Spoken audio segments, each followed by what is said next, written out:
Welcome to my YouTube channel. हाँ जी बच्चों, आज जो मैं आपको करवाने जा रही हूँ ये क्लास 8 गणिता प्रकार जो आपकी नई बुक है उसका चैप्टर नंबर 7 पेज नंबर बेटे 170 के ऊपर फिगर इट आउट वाले क्वेश्चन है। हाँ जी बेटे, फर्स्ट क्वेश्चन क्या है ध्यान से समझना। The earth travels approximately 940 million kilometre around the sun in a year. बेटे उन्होंने क्या बोला है कि एक साल में, ठीक है जी, जो अर्थ है ना वो कितना ट्रेवल करता है सन के अराउंड। कितना बेटे 940 मिलियन किलोमीटर। एक तो आपको टाइम दिया हुआ है, एक डिस्टेंस बताया हुआ कितना डिस्टेंस कवर करता है, यही तो यूनिट बताए हुए हैं। आगे देखो, आगे क्या लिखा, how many kilometre will it travels in a week. एक वीक में वो कितना डिस्टेंस कवर करेगा बेटे, वो पूछा है आपसे। देखो इस क्वेश्चन को अगर आप रेशो के अकॉर्डिंग जैसे आपकी बुक में एग्जांपल दी हुई है वैसे करोगे तो बहुत डिफिकल्ट लगेगा आपको। मैं इजी मेथड बताती हूँ बेटे, आप इसके लिए ना आप टेबल बना लेना। ये मैं आपको बनाकर दिखाती हूँ, एक मिनट। यहाँ पे देखो बेटे आपको दिया क्या हुआ है, एक तो यहाँ पे 1 ईयर 1 वीक है ना, तो ये क्या है, टाइम है, टाइम दिया हुआ है। जो किलोमीटर में दिया हुआ है वो डिस्टेंस है। ओके, यहाँ पे डिस्टेंस लिखो। क्या दिया हुआ बेटे, एक ईयर में कितना डिस्टेंस कवर कर रही है वो अर्थ 940 मिलियन किलोमीटर।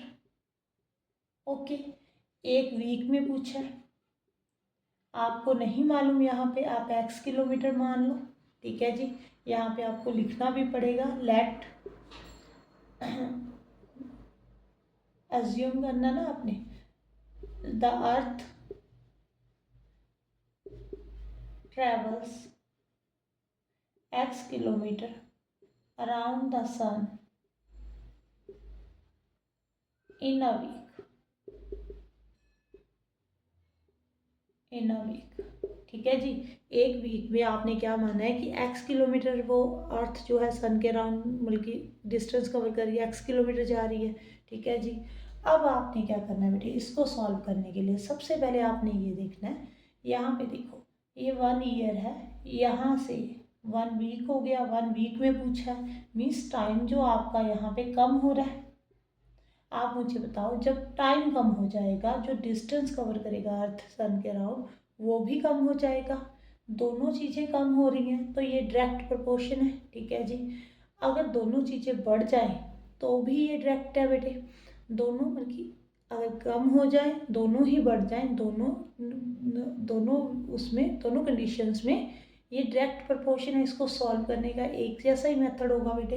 अभी मैं आपको बताती हूँ, पहले तो आपको यहाँ पे यूनिट सेम करने पड़ेंगे। यहाँ पे वीक है, यहाँ पे ईयर है, तो आपको ईयर्स को वीक में कन्वर्ट करना पड़ेगा बेटे। 1 ईयर में कितने होते हैं, 365 डेज होते हैं, ठीक है जी। 366 भी होते हैं बट हम 365 लेकर चलेंगे बेटे।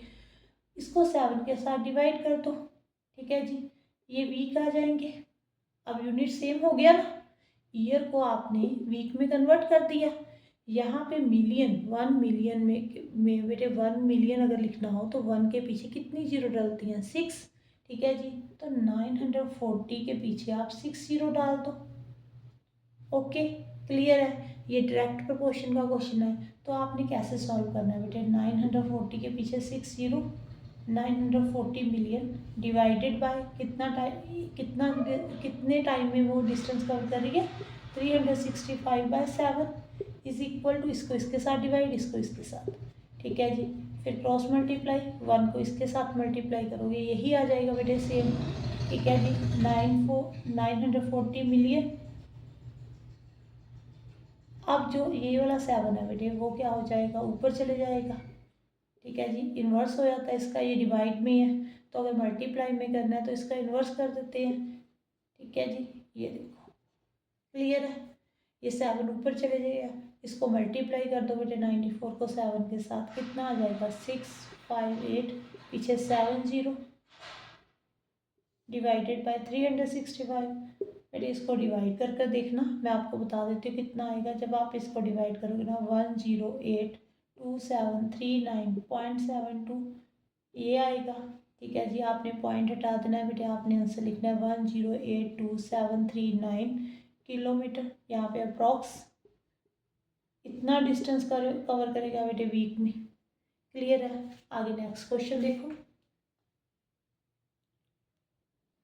हाँ जी बेटे, क्वेश्चन नंबर सेकंड देखो। एक ना मिस्त्री है, यहाँ पे मैं आपको वो समझाती हूँ। ठीक है जी, मैसन है जो घर बना रहा है।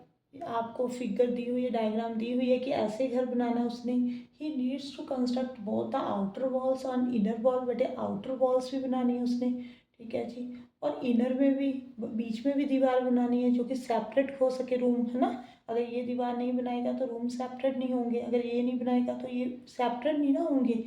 तो to build a wall of 10 feet, he required approximately 1450 bricks। अगर उसने बेटे 10 फीट की दीवार बनानी है ना तो उसको इतनी ब्रिक्स चाहिए, ठीक है जी। How many bricks would he need to build a house. अगर उसने पूरा घर बनाना है तो उसको कितनी ब्रिक्स चाहिए होंगी। बेटे पहले तो यहाँ पे आप यहाँ पे देखो कि कितने फीट की उसने दीवार बनानी है, टोटल कितनी दीवार बनेगी यहाँ पे, ठीक है जी। यहाँ पे देखो, जो ये 12 फीट है तो इसके सामने भी 12 होगा, इसके सामने भी 12 होगा, ये वाला। क्लियर है। अगर ये 9 फीट है तो ये भी 9 होगा बेटे, 9 फीट होगा, ये देखो। ओके, अगर ये 15 है बेटे तो ये भी 15 होगा, यहाँ से लेकर यहाँ तक। ओके, ये भी तो दीवार बननी है। अगर ये 9 है तो ये भी 9 होगा बेटे, ठीक है जी। तो उसको टोटल कितने फीट दीवार बनानी है वो देखो। टोटल वॉल लेंथ कितनी होगी, आपने इन सबको ऐड कर लेना है। 12 plus 9 plus 15 plus 12 plus 15 plus 12, यहाँ पे बेटे हो जाएगा प्लस 9 प्लस 6 प्लस 9 प्लस 9, ठीक है जी। ये बन रहा है बेटे 108 फीट बन रहा है। क्लियर है। उन्होंने बोला ना पूरा उसने घर बनाना है, पहले तो आप ये देखो ना कि कितनी उसने जो दीवार बनानी है वो कितने फीट बनानी है। यहाँ पे टोटल बताया हुआ ना कि यहाँ ये वाली जो दीवार बनेगी 12 फीट बनेगी, ये 9 बनेगी, ये 15 बनेगी। तो आप टोटल देखो बेटे यहाँ पे कितनी फीट बन रहा है, 108 फीट बन रहा है। बस अब आपने टेबल बनाना है, जैसे मैंने आपको पहले समझाया था। क्या दिया हुआ है, एक तो वॉल की बेटे हाइट लेंथ बताई हुई है, ठीक है जी, एक बताई हुई है ब्रिक्स, ठीक है जी। तो आपने ऐसे टेबल बना लो यहाँ पे। ओके, यहाँ पे बेटे नंबर ऑफ ब्रिक्स लिख लो। ओके, यहाँ पे वॉल की लेंथ लिख लो।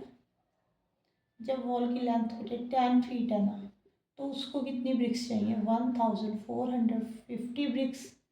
अगर बेटे जो वॉल की लेंथ 108 फीट हो गई तो उसको कितनी ब्रिक्स चाहिए होंगी वो आपने एक्स मान लेना है। यहाँ पे एक लाइन लिख लेना बेटे, मैं लिख भी देती हूँ अभी, ठीक है जी। ये देखो, आप मुझे अपने आप सोच कर बताओ, अगर 10 फीट के लिए उसको 1450 ब्रिक्स चाहिए। अगर यहाँ पे वॉल की लेंथ बढ़ गई, वॉल की लेंथ बढ़ गई तो ब्रिक्स भी बढ़ेंगी। उसको जो बेटे ब्रिक्स चाहिए वो बढ़ जाएंगी या कम हो जाएंगी, अपने आप सोच कर देखो।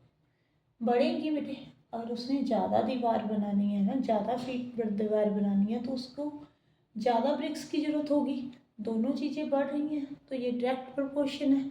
इसको सॉल्व मैंने आपको बताया था कि कैसे करना है। यहाँ पे 10/1450 is equal to 108 divided by x, ऐसे ही लिखोगे। फिर क्रॉस मल्टीप्लाई कर दोगे बेटे, सॉल्व कर दोगे। यहाँ पे एक लाइन जरूर लिख लेना, ठीक है जी। यहाँ पे लिख लेना बेटे, let x bricks required to make 108 feet wall, ठीक है जी। इसके बाद सॉल्व करो बेटे आप इसको। यहाँ पे 10 को x के साथ मल्टीप्लाई, 1450 को 108 के साथ बेटे, x is equal to 1450 multiply 108 divided by 10। ये जीरो के साथ जीरो कटिंग होगी तो यहाँ पे कितना आंसर आ जाएगा बेटे, आप मल्टीप्लाई करके देख लेना।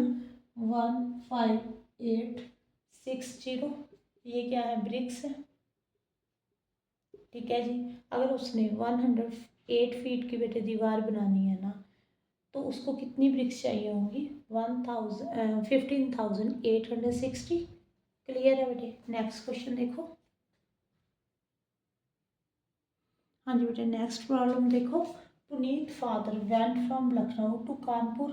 वो लखनऊ से कानपुर जा रहे हैं इन 2 आवर्स, 2 घंटे में, by riding his motorcycle at the speed of 50 kilometre per our.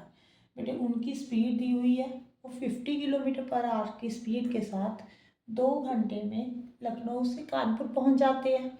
If he drives at 75 kilometre per hour, how long will it take him to reach Kanpur. बेटे यहाँ पे पहले तो टेबल बना लो, फिर मैं आपको समझाती हूँ। आपको क्या दिया हुआ है, एक तो स्पीड दी हुई है, एक आपको टाइम दिया हुआ है। पहले आपको बताया है कि 2 घंटे में वो कितनी स्पीड के साथ मतलब कि कानपुर पहुँच जाते हैं, 50 किलोमीटर पर आवर के साथ। ठीक है जी। फिर आपको बोला हुआ है 75 किलोमीटर पर आवर के साथ उनको कितना टाइम लगेगा, यही पूछा हुआ है ना कि कितना टाइम है वो लखनऊ से कानपुर पहुंच जाएंगे। तो आपने क्या मान लिया, एक्स। ठीक है जी। तो आपने यहाँ पे लिख भी देना है कि लेट एक्स आवर्स लिख लो, चलो। ठीक है जी। To take him to reach Kanpur यहाँ पे लिख लेना। अब अपने आप बेटे सोच कर देखो, यहाँ पे स्पीड पहले 50 थी, अब 75 हो गई, ये बढ़ गई, स्पीड बढ़ गई। ओके।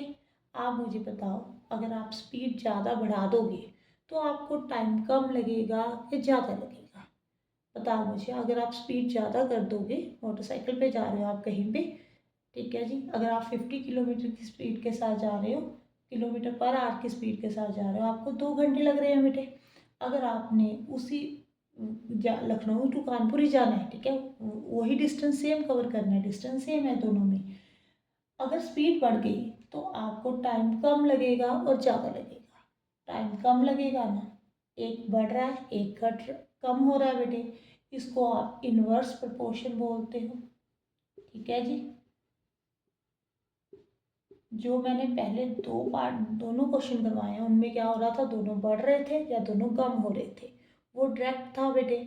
ये इन्वर्स है, एक चीज़ बढ़ रही है एक चीज़ कम हो रही है। इसको सॉल्व कैसे करना है, जैसे हमने पहले सॉल्व किया वैसे नहीं करना। ठीक है जी। उसमें क्या करते थे, इनकी रेशो को इक्वल कर देते थे। अब आपने क्या करना है बेटे, इन दोनों को multiply, 2 × 50 is equal to x × 75, ऐसे लिखना है। ठीक है जी। इनकी प्रोडक्ट और इसकी प्रोडक्ट दोनों इक्वल होती है इन्वर्स प्रोपोर्शन में। तो x इज इक्वल टू यहाँ पे 2 × 50/75, 25 2 ज़ा 50, 25 3 ज़ा 75, 4/3 आ गया बेटे। ठीक है जी। 4/3 आवर्स लग रहे हैं। ठीक है जी। क्लियर हो रहा है? कम आवर्स लग रहे हैं ना, ये 1 घंटा कुछ मिनट बनेंगे अगर आप इसको बल्कि डिवाइड करके निकालोगे। हमने तो आवर्स में निकालना है। क्लियर हो गया बेटे? Thank you for watching.